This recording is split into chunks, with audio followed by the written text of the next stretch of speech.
InvestorIdeas.com podcast. Good afternoon and welcome to another episode of InvestorIdeas.com podcast. Today's podcast is sponsored by Cannabis Swiss Corporation, trading on the OTC as CSUI, a fully licensed cannabis cultivation and distribution company in Switzerland for recreational tobacco products and medical CBD oils. Cannabis Swiss proprietary trademark CannaMec as a method of quantifying and removing residual solvents during packaging and storage of CBD products, and the Cannabis Swiss proprietary trademark mold standard is a quantitative microbiology method for analyzing yeast and mold counts in harvested cannabis plants. Cannabis Swiss Corporation currently sells via a distribution network of Swiss retailers and online shops under the retail brand Alpine Cannabis.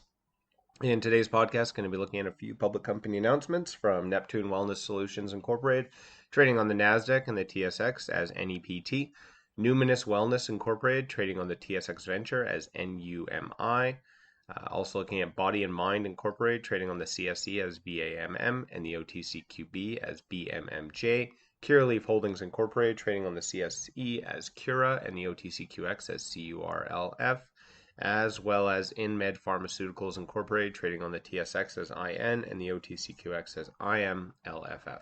Okay, so starting with Neptune Wellness Solutions, who announced entering a new agreement with the BCLDB for the wholesaler of public retailer of non-medical cannabis throughout the province for the sale and distribution of Neptune's new proprietary Mood Ring product line. We are pleased to be partnering with the BCLDB to bring Mood Ring to the province of British Columbia. This will now allow Neptune to bring the benefits of legal cannabis to a larger group of people, said Mark Kalamata, the Chief Executive Officer and President of Neptune. Now, this agreement marks the launch of Neptune's Mood Ring product line for sale into the Canadian non-medical cannabis market, and products are expected to be available for purchase this fall through the BC Cannabis Store online, in addition to its 20 government-run retail locations across BC. And additionally, the Mood Ring product line will be available to the 271 private licensed retailers in BC as well. The initial product rollout will include Mood Ring's high CBD products and Mood Ring's classic hashish and legacy hashish, and Mood Ring will deliver sustainable and premium CBD and THC products to the non-medical cannabis market. And Mood Ring will use Neptune's proprietary cold ethanol extraction process technology to create full-spectrum extracts for the company's CBD products and newly implemented solventless extraction for THC concentrates. So Neptune Wellness bringing their new Mood Ring to the BC rec market. I do think it's kind of a mistake in some senses that they're focusing on the government-run retail locations right away and the online sales, as much as those have been somewhat steady. Most of the private retailers are doing much better than most of the government-based retail stores so far, as basically the main problem is their locations. A lot of these BC rec cannabis stores that are government-owned so far have been in weird areas operated by staff that don't quite know enough about the cannabis industry and have also built up a little bit of a reputation and a stigma against them. So I do think for anyone, at least in BC, going the private route is definitely the faster and better way, especially as you will have staff that's a little bit better trained and actually excited about the products. Whereas the BCLDB is, again, think of yourself as just a standard BC liquor store, which is what it is. But it is exciting that they're going to be launching in BC first. I do think that that's a smart move. I think they'll probably hear about their products being launched in Ontario soon as well. I don't think they're going to spend a lot of time on Alberta, Saskatchewan, Manitoba, at least not initially. As now that we've seen BC and Ontario cannabis stores start to build out and there's a little bit better of an infrastructure and retail model, most of the companies that are launching products now are focusing on the east or west coast initially and then moving into the center afterwards, as opposed to the opposite methodology you saw in the past, where there really only was retail stores in the middle provinces of Canada. But I do think this will be a good launch for them. I do like that they're focusing on CBD products. It's still a very underserved market in the Canadian market so far as anything CBD based. Huge demand for it. And a lot of people are still buying online from either the US or different parts of the world and not really getting the consistency or quality, or still buying from the illicit market. Because again, there aren't a lot of high dose CBD products that are available to the recreational market. So I do think their Mood Ring products will do quite well. Next, looking at Numinous Wellness Incorporated, a company creating an ecosystem of health solutions centered on developing and supporting the safe, evidence-based, accessible use of psychedelic-assisted psychotherapies, announced it has begun cultivating psilocybe mushrooms for the purpose of psilocybin production at its 7,000 square foot Health Canada licensed facility. Now, psilocybin-assisted psychotherapy is currently being studied as a treatment for a range of mental health conditions, including depression, anxiety, and substance use disorders. Now, under its Health Canada license for the production and extraction of psilocybin from mushrooms, Numinous intends to cultivate and harvest the mushrooms for a variety of purposes, including the development of standardized extraction methods, exploration of product formulations of naturally occurring psilocybin, development and evaluation of quantitative and quantitative microchemicals standards and test methodologies, exploring the ability to investigate naturally occurring psilocybin's efficacy as an alternative supply to synthetic psilocybin currently used in research, and ultimately the delivery of safe evidence-based psilocybin-assisted psychotherapy at the clinics, including its own. We are thrilled to start growing mushrooms at our laboratory under our Health Canada license, says Michael Tan, the Chief Operating Officer. We envision a day when the option of natural plant-based psilocybin is available for the use of therapies in Numinous clinics and by others, and this tangible steps towards that goal. Now, Numinous' vertically integrated ecosystem positions the company to be the first in-market trusted leader in the delivery of psychedelic-assisted psychotherapies when regulated, from product development and supply to analytics and testing to clinical protocol development and implementation science in partnership with leading research organizations. The ecosystem approach allows Numinous to ensure quality control and best-in-class delivery with steady revenue streams to support its development. So we're starting to see a lot more companies be granted research licenses or some sort of exemptions. Obviously, yesterday's interview with Haven Life Sciences, they talked a lot about these same things, and they said very much the same, that we're going to see somewhat of a flood wave of companies jumping into this space over the next couple of years as regulations get a little bit less stringent and as also more exemptions and research licenses are granted. And it does seem to be that Health Canada seems very pro granting these research licenses to at least begin exploring psilocybin therapies. Very interesting that we're seeing a lot of the same things we saw in the cannabis industry as well. Different focuses for these companies. Obviously, with Haven Life Sciences, they talked a lot about yesterday how they were really just focusing on the supply chain. So they were trying to be, instead of a vertically integrated company, which we saw a million of in the cannabis industry when that first started out. And then we saw some specialists who focused on either supply or on extraction or on one focus, as opposed to trying to do everything out of the one big giant house. So Numinous Wellness obviously going with the vertically integrated system. They're obviously more focused on the end user, so actually dealing with the patients directly in their clinical trials. That does seem to be their heavier focus. I think that in the long term, that's where a lot of their focus will move, as there's going to be so many other companies that are also going to be focusing on standardizing methods, standardizing product formulations, having, again, a Haven Life Sciences. It's going to be a great company for them to have accessibility to possibly other psilocybin strains or different methodologies that maybe are more effective or cheaper. So I do think that a lot of these companies, you're going to see a lot of them boast similarly to what we saw in cannabis. You're going to see a couple companies focusing on specializing and then also some focusing on this vertical integration policy. And I do think that the vertical integration method has been shown in the cannabis industry to be a bit of a struggle. You can't have experts in everything. So you end up creating a company that kind of half-assed does a lot of things. And I do think that focusing on one end of the sort of equation is the smarter approach for a lot of these companies. But there is somewhat of a need for vertical integration at the start. So I'm sure that will help them in that there is going to be a bit of a lag between when supply chains are active, when these companies are able to safely deal with each other. That will be another issue, as we've seen even in the cannabis industry, is that obviously you can't just pass off cannabis from one producer to another without a lot of paperwork and a lot of bureaucracy. And I think the same will be said for the psilocybin industry. There will be lots of bureaucratic paperwork to go through for even these companies to work with each other within this environment. So I do think that having a little semblance of vertical integration at the start is going to help these companies get, again, first to market, which might be a big thing for the industry, might not be. Again, it's going to be definitely something that will be interesting to pay attention to over the next year.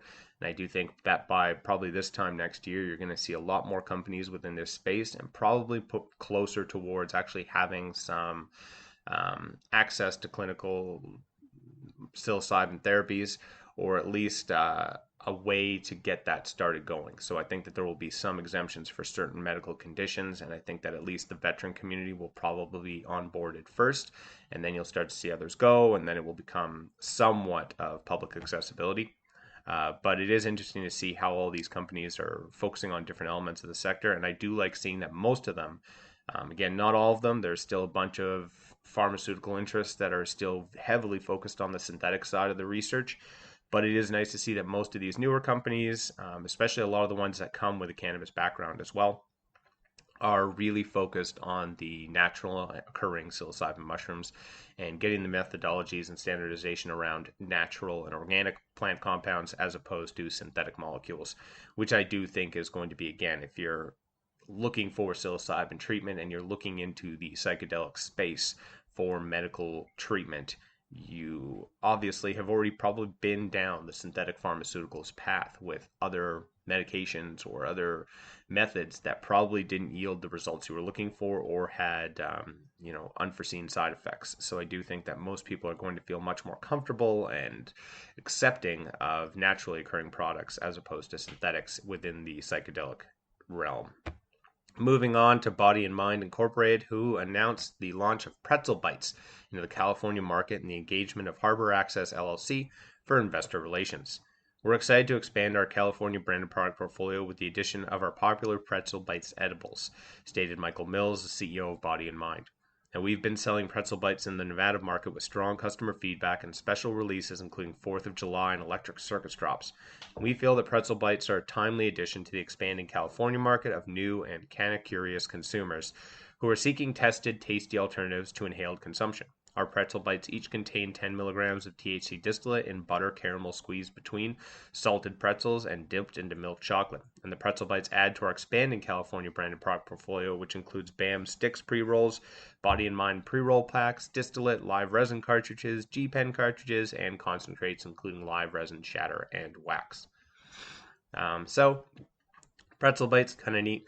I do think that main reason this announcement caught my eye was that, again, you're seeing new product formulations come out of the Nevada and California market. I do think that those two markets are going to continue to be the testing ground for R&D for most of these companies, especially when it comes to next generation products. We've seen this with a ton of different brands over the last year and a half to 2 years, where you've seen a company based out of Nevada or California that did really well within those markets, setting up some sort of edible brand or beverage brand or distillate brand or something along those lines for the sort of Cannabis 2.0 products. And then that brand being transitioned to other markets, the Canadian market, eventually focusing on international sales. And I do think that this is sort of the canary in the coal mine for others in the industry to sort of pay attention to what's going to be coming next to, for instance, the Canadian market. So seeing that these Pretzel Bites have launched in California, they've also had success in Nevada. I do expect some sort of format like this to then start becoming to the Canadian market. Probably going to take longer. It won't be available probably till next year sometime, or at least formats like this won't be. As you're going to have difficulties with dosing, with recipes, with transitioning the brand from US to Canada, all that jazz. But I do think, like I said, it's a good little gauge to pay attention to is what sort of edibles, what sort of beverages, and what sort of really cannabis products are really hitting well with the California and Nevada consumers, and then where we can expect to see that next. I mean, Colorado has definitely been somewhat the same type of market as well, but not as much anymore as we've seen Nevada and California really just take off in a bigger way, and obviously population density and other factors contribute to that. But again, it's just something interesting to pay attention to when we can see Pretzel Bites or a product like that start launching into other markets. Next, looking at Curaleaf Holdings, who announced that its Select brand is launching a vape pen in collaboration with Belushi's Farm, available exclusively in Oregon.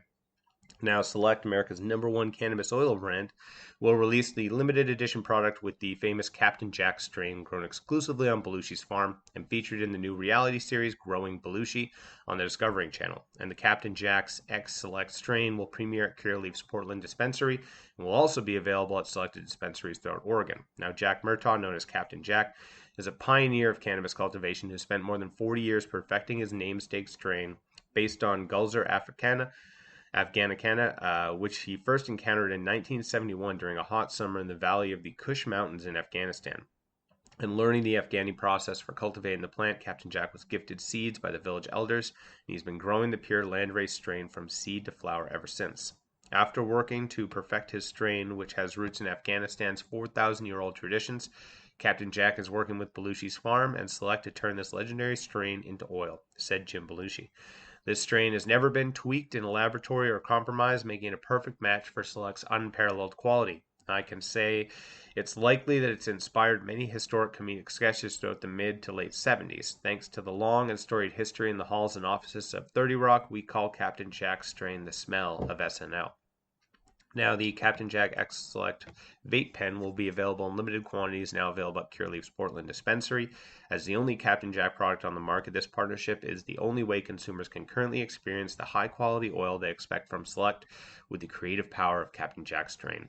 Our goal with Select is to put the consumer first and deliver the best possible experience with full flavor and a smooth feel, without sacrificing the high-quality control standards and superior testing standards, said Joe BAMM, the president at Curaleaf.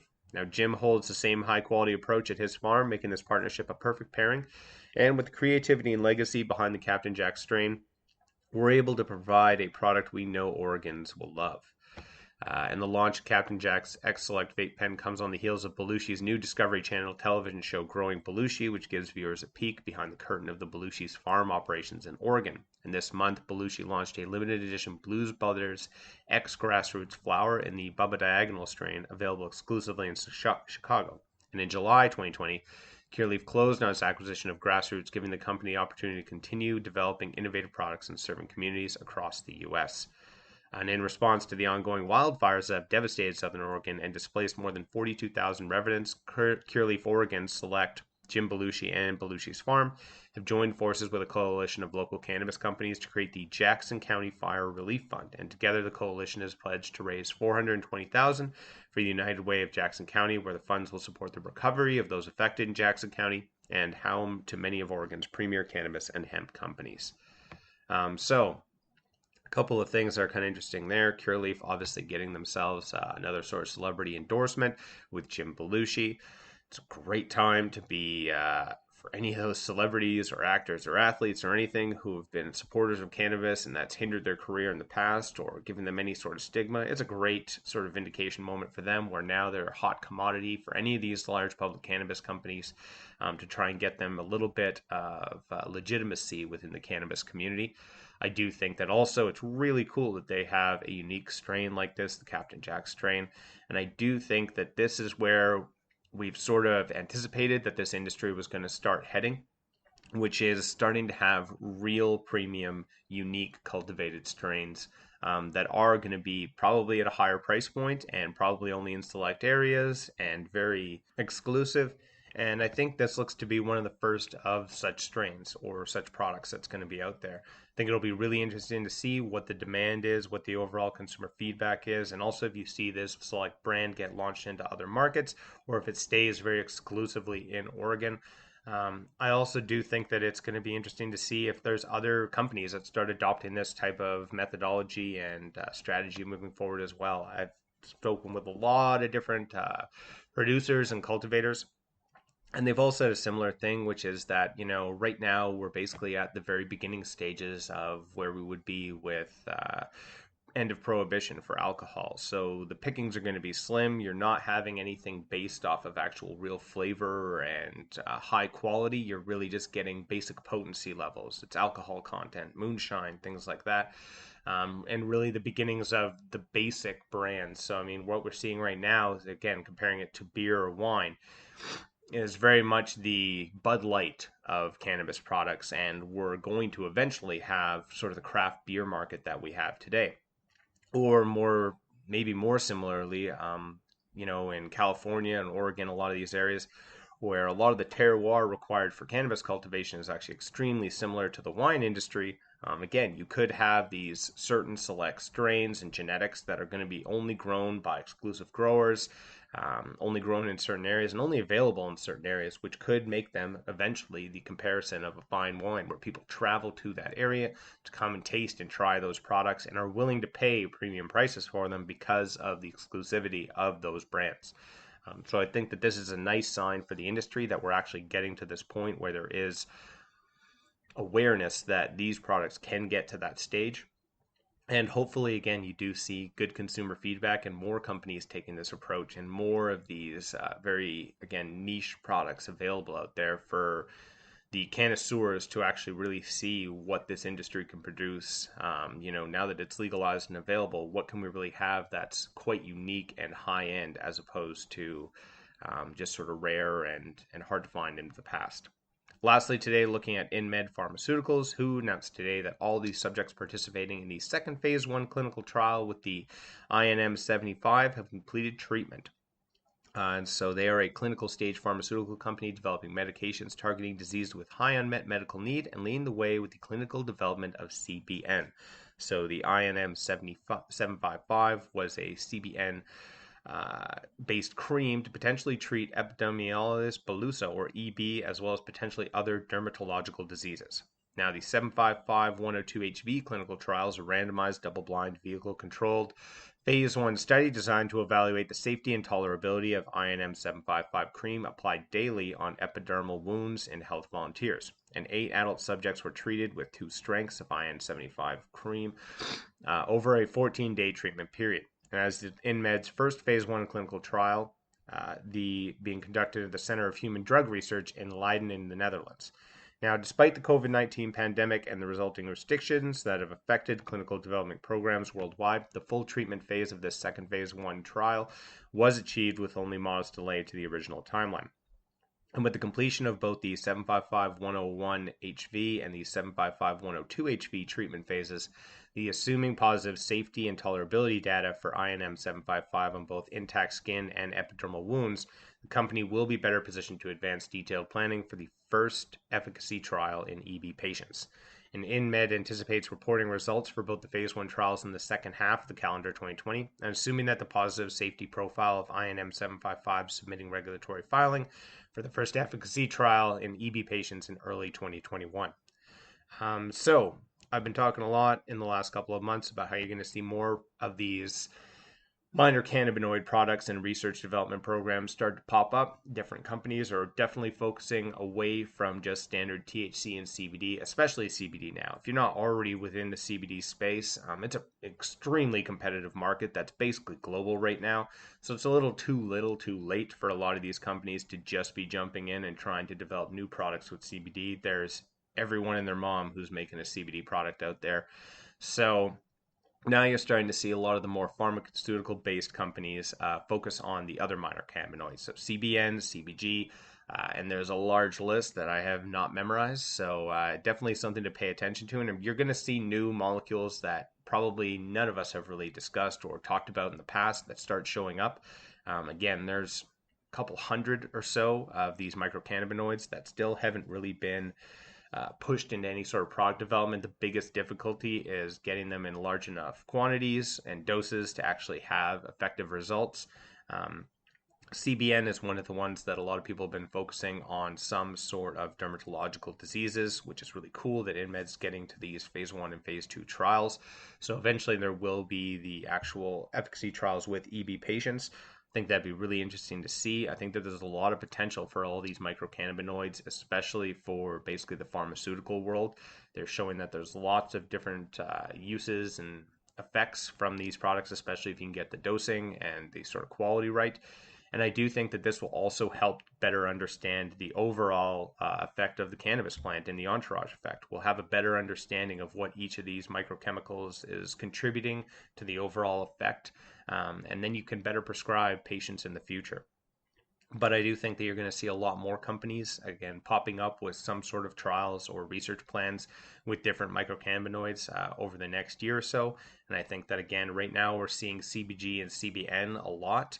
And I do think that you're going to start to see a lot of other ones that, again, maybe don't even have proper names yet, or you haven't had discussed in the news or in any of these company releases. but will start popping up, and we'll be hearing about new possible treatments for different sort of rare ailments. And I do think that it's going to be a real benefit to the industry, but it's definitely going to start to segment the market much more heavily between the pharmaceutical sort of synthetic side of the cannabis industry and the agricultural production side of the industry. And I do think that you're going to see a little bit of segmentation and probably even some changes in regulations surrounding that segmentation over the next couple of years. That's all for today's podcast. And once again, today's podcast was sponsored by Cannabis Swiss Corporation, trading on the OTC as CSUI, a fully licensed cannabis cultivation and distribution company in Switzerland for recreational tobacco products and medical CBD oils. The company's products are laboratory tested to ensure that the end users have access to a standardized, safe, and consistent product. And Cannabis Swiss Corporation currently sells via a distribution network of Swiss retailers and online shops under the retail brand Alpine Cannabis. That's all for today's podcast. Podcast is now a certified word trademark on the blockchain through Cognate Incorporated CM certification. InvestorIdeas.com podcasts are also available on iTunes, Spotify, Google Play Music, Stitcher, iHeartRadio, Spreaker, and TuneIn. If you'd like to be a guest or sponsor of this podcast, please contact InvestorIdeas.com. Investor Ideas reminds all listeners to read our disclaimers and disclosures on the InvestorIdeas.com website, and this podcast is not an endorsement to buy products or services or securities. Investors are reminded that all investments involve risk and possible loss of investment. Investor Ideas does not condone the use of cannabis except where permissible by law. Our site does not possess, distribute, or sell cannabis products.